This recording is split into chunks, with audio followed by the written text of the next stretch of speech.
Hivi mnajua kwamba Tanzania tunanunua umeme kutoka nje hata sasa?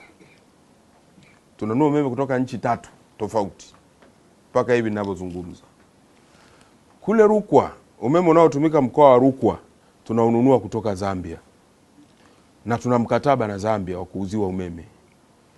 Umeme tunaotumia katika mkoa wa Kagera tunaununua kutoka Uganda.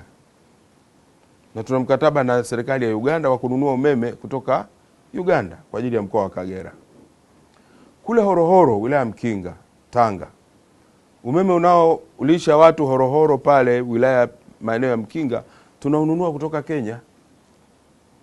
Kwa hiyo kununua umeme kutoka Ethiopia si jambo jipya wala si jambo geni.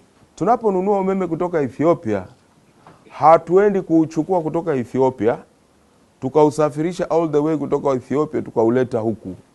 Kwa mfano kati ya sisi na Ethiopia kuna nchi hapo katikati. Maana sisi hatupakani na Ethiopia. Kuna Kenya. Kwa hiyo tukitaka kununua umeme kutoka Ethiopia lazima tuishirikishe Kenya.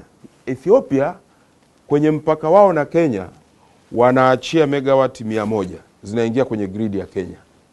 Lakini hizo megawati 100 sio za Kenya, ni za kwetu. Kwa hiyo Ethiopia anafunga mita kati ya pale mpakani kwake na Kenya.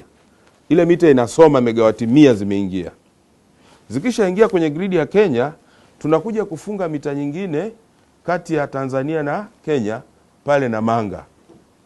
Kwa hiyo Kenya anaachia megawati 100 kutoka kwenye mfumo wake zinaingia Tanzania.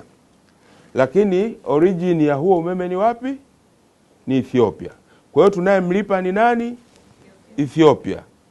Lakini Kenya yeye kuna kitu kidogo atatudai. Atatudai bwana, nimepitisha umeme wenu kwenye njia zangu.